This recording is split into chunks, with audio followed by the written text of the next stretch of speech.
नमस्कार। शिक्षा श्री के डेली स्टैटिक जीके क्लास में आप सभी का स्वागत है। पिछले क्लास में हमने आपसे प्रश्न पूछा था कि तुजू दर्रा भारत को किस देश के साथ जोड़ता है। तुजू pass connects India with which country. Options हैं चाइना, म्यांमार, नेपाल या फिर भूटान। सही उत्तर होगा इसका म्यांमार।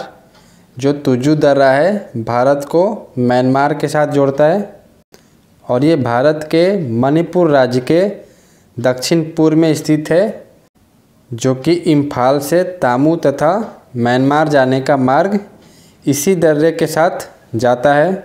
मतलब इसी दर्रे से होकर जाता है, तुजू पास से होकर जाता है। म्यांमार का कैपिटल क्या है, राजधानी? तो नया पिटवा म्यांमार का ये राजधानी है। NAYPYITAW। वहाँ के राष्ट्रपति कौन है? तो विन मिंट है। और करेंसी कौन सा चलता है? तो बर्मीज क्यात ये करेंसी है। अब चलते हैं आज के प्रश्नों की तरफ। पहला प्रश्न है, भारत पर आक्रमण करने वाले किस ईरानी शासक को ईरान का नेपोलियन कहा जाता है? Which Iranian ruler who invaded India is called Napoleon of Iran. Options हैं Muhammad bin Qasim, Taimur Lang, Nadir Shah या फिर अहमद शाह अब्दाली। सही उत्तर होगा नादिर शाह। इनको नेपोलियन कहा जाता है। कहाँ का? तो ईरान का। नादिर शाह जो था वो सदियों के बाद ईरानी प्रभुता स्थापित की थी।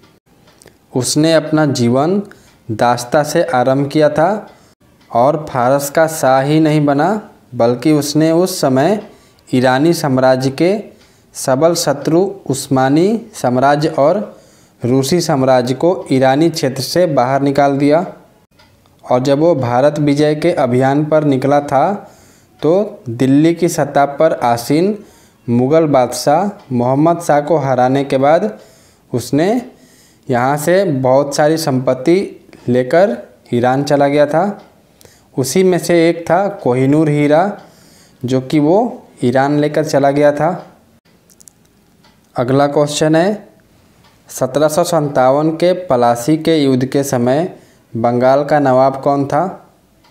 Who was the nawab of Bengal during the battle of Plassey of 1757?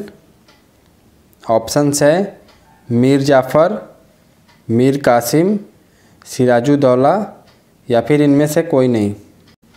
सही उत्तर होगा सिराजुद्दौला।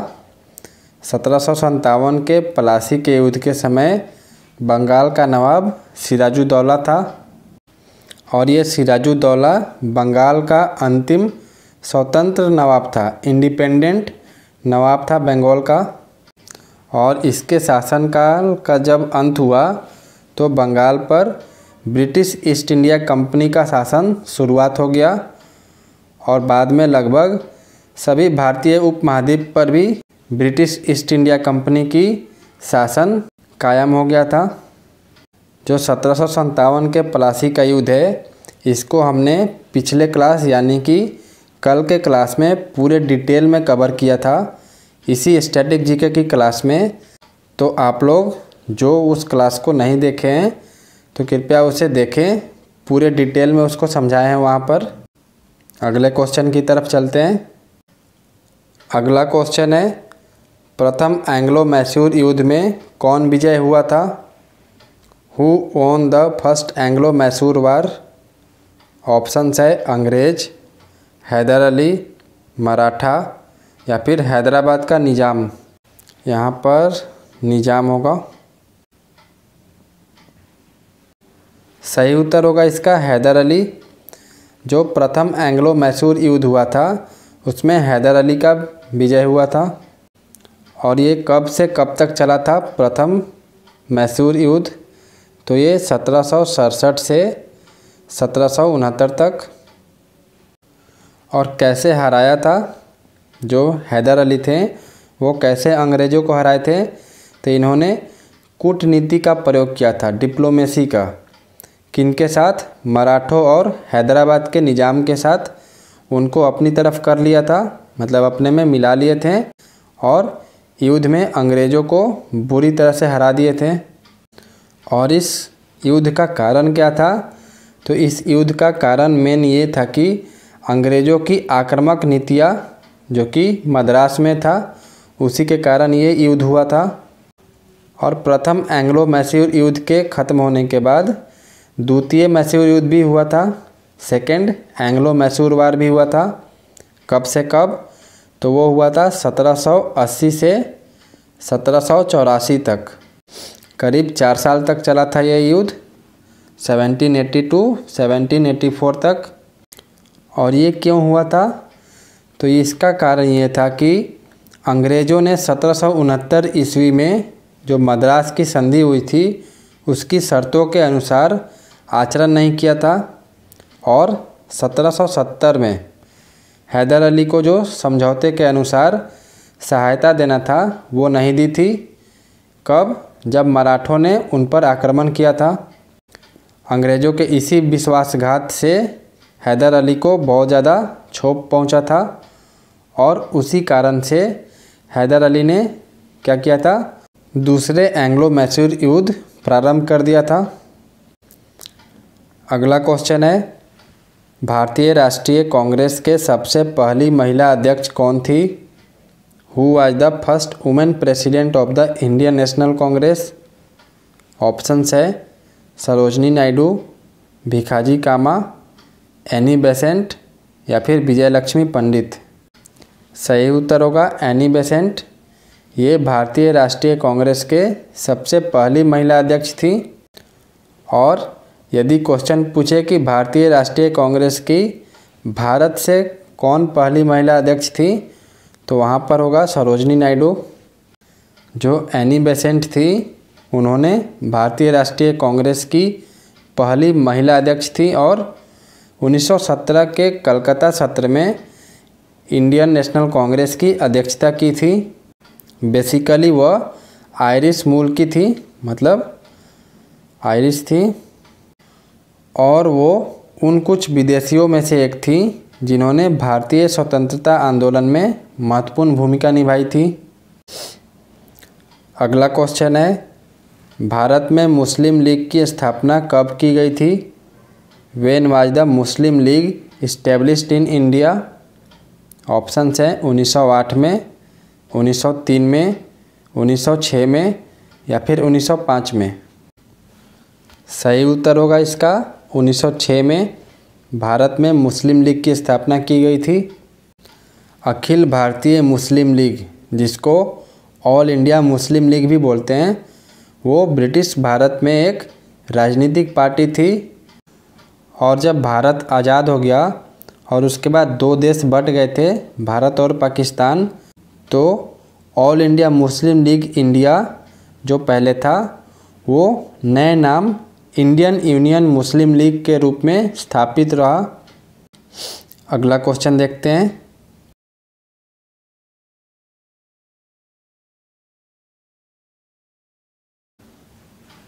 आर्यों ने भारत में किस दर्रे से होकर प्रवेश किया था? Through which pass did Arya inter India? Options हैं खैबर, बोलन, काराकोरम या फिर सिपकी। सही उत्तर होगा खैबर। खैबर दर्रा से होकर उन्होंने भारत में प्रवेश किया था आर्यों ने। और ये खैबर दर्रा है क्या?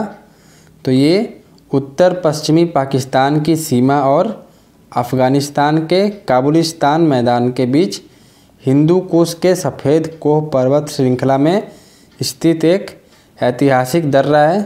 ये हिस्टोरिकल पास है एक, और ये दर्रा मतलब ये पास 50 किलोमीटर लंबा है, और इसका सबसे संकरा भाग केवल 10 फीट है, मतलब 10 फीट चौड़ा है।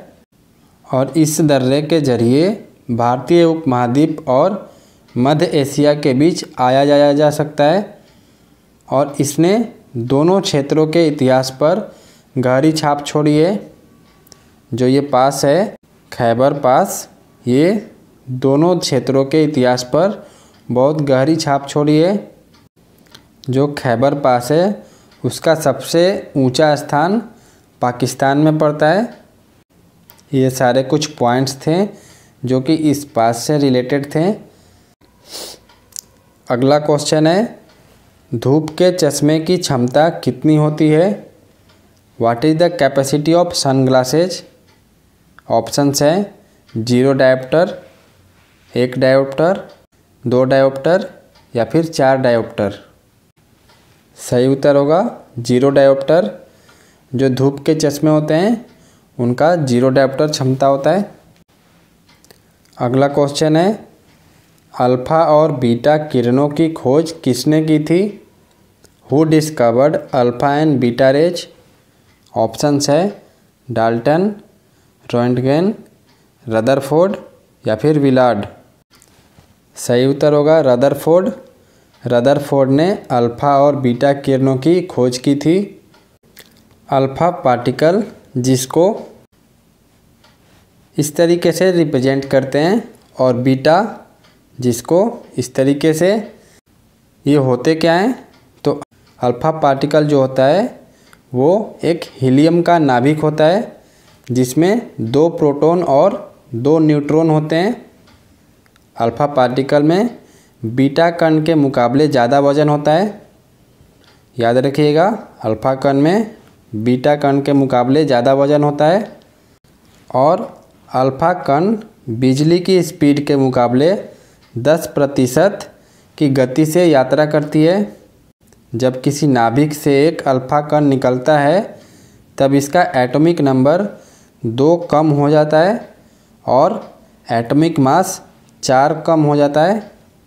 याद रखिएगा ये चीज़ कि एटॉमिक नंबर 2 कम होता है और एटॉमिक मास 4 कम हो जाता है जब किसी नाभिक से एक अल्फ़ा पार्टिकल्स निकलता है तो। और ये अल्फ़ा पार्टिकल्स हमारे लिए यानी कि हम मानव के लिए बहुत ही हानिकारक होते हैं। यदि हम इसके संपर्क में हमारा त्वचा आ जाए तो ये त्वचा को गंभीर रूप से जला सकते हैं, इसलिए ये हम मनुष्यों के लिए हानिकारक होते हैं। उसी तरीके से बीटा रेज, ये बीटा पार्टिकल्स जो है ये एक इलेक्ट्रॉन है। जब एक नाभिक से एक बीटा कण बाहर निकलता है तब इसका एक न्यूट्रॉन प्रोटॉन में बदल जाता है। ये याद रखिएगा, अल्फ़ा में 2 कम होता है तो एटॉमिक मास 4 कम हो जाता था। और यहाँ पर क्या होता है कि जब एक न्यूट्रॉन प्रोटॉन में बदल जाता है जब एक बीटा कण बाहर निकलता है तब, और जिससे इसका एटॉमिक नंबर 1 कम हो जाता है।